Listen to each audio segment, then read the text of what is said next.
Bom, pessoal, vamos falar então sobre fisiologia humana. Então, começando pelo sistema digestório. Tá, qual é a função principal do sistema digestório? É a função nutritiva, nutrir. Só que nós comemos um alimento muito grande, nós não comemos nutrientes já prontos para serem absorvidos. Por isso temos que fazer o processo de digestão.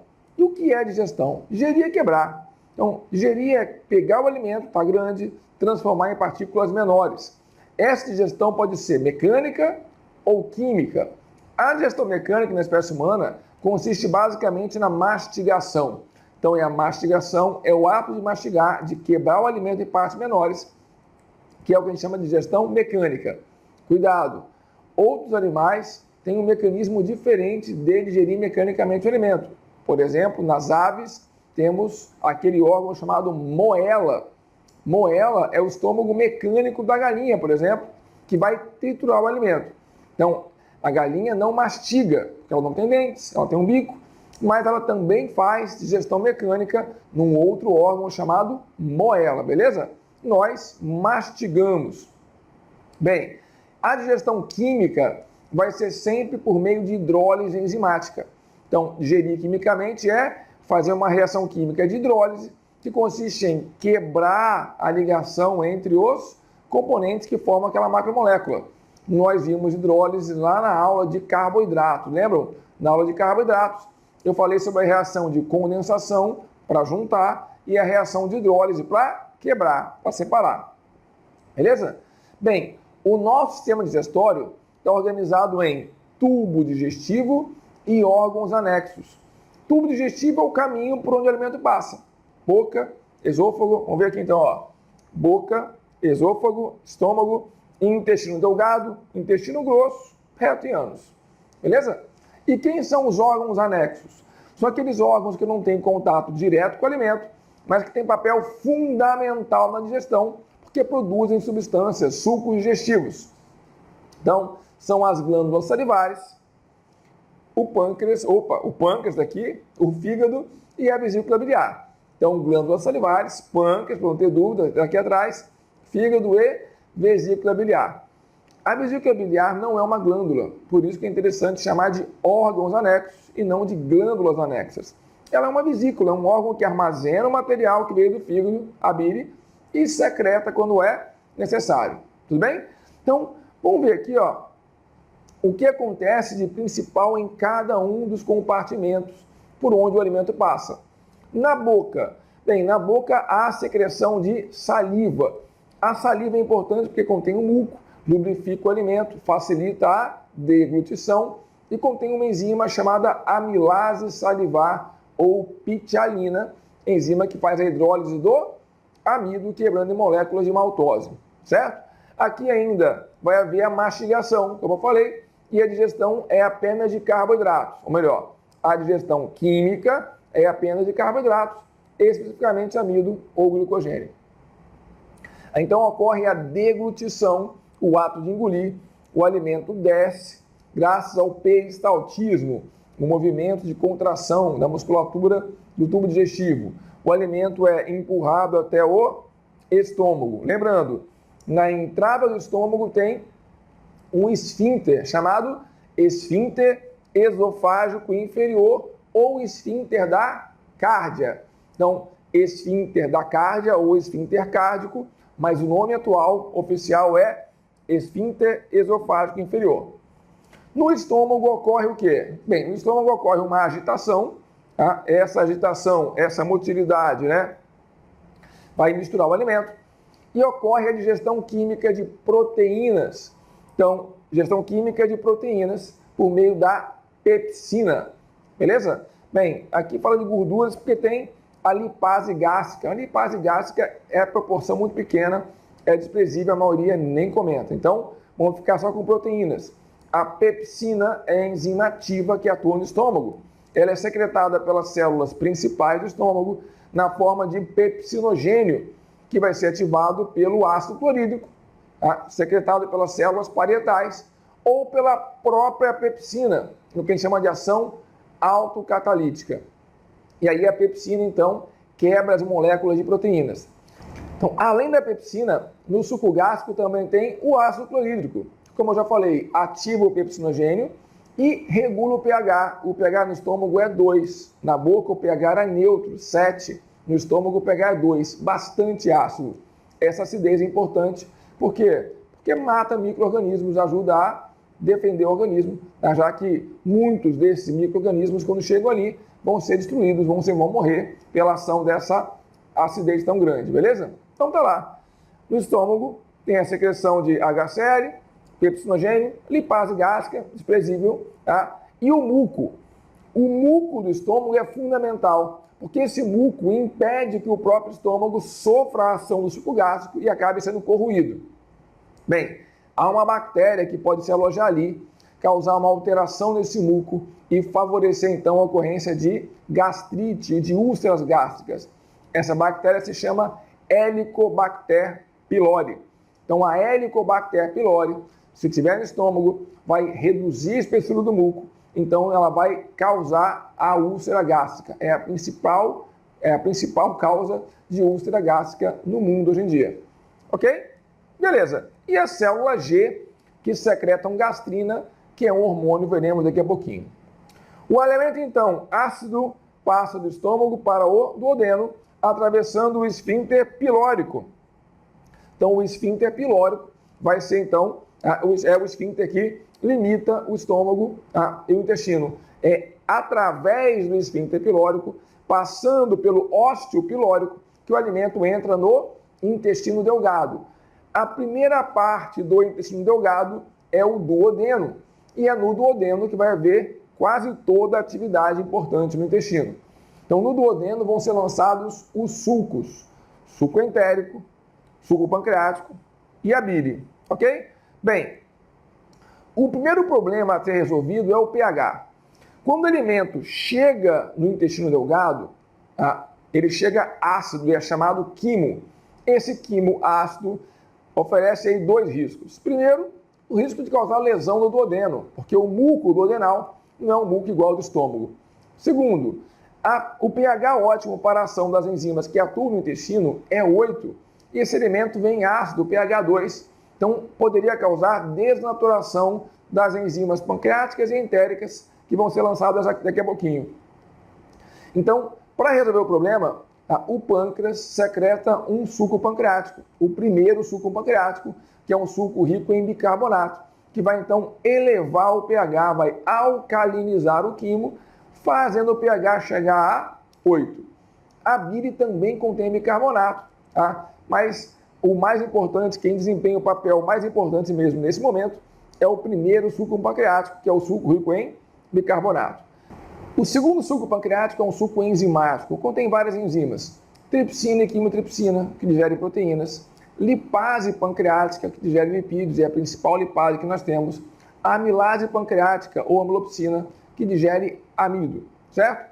Bem, o suco entérico contém também algumas enzimas, destaque para as disacaridases, que ficam na borda em escova, que é a camada de microvelocidades. Quem são essas disacaridases? Maltase, sacarase, lactase, que digerem respectivamente maltose, lactose, sacarose.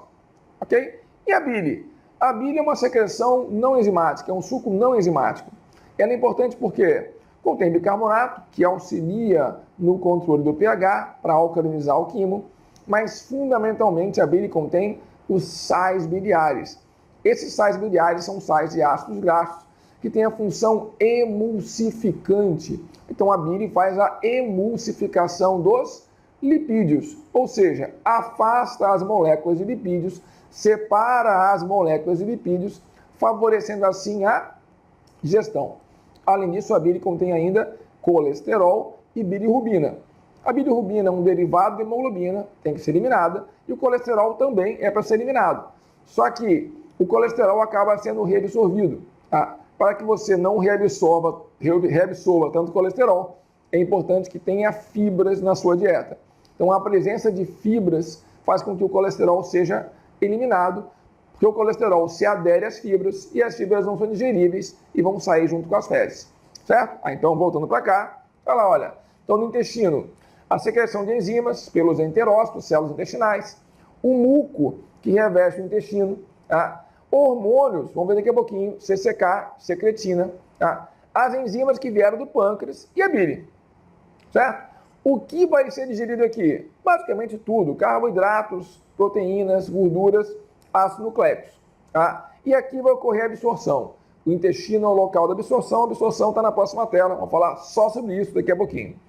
Então o alimento segue pelo intestino, duodeno, jejum no ilho, atravessa o esfíncter iliocecal, cai no seco, que é a parte inicial do intestino grosso, e vai seguindo colo ascendente, colo transverso, colo descendente, colo sigmoide, reto e ânus. Ao longo do intestino grosso, vai haver basicamente a absorção de água, minerais e vitaminas. Não tem digestão, salvo aquilo que as bactérias porventura vêm a fazer.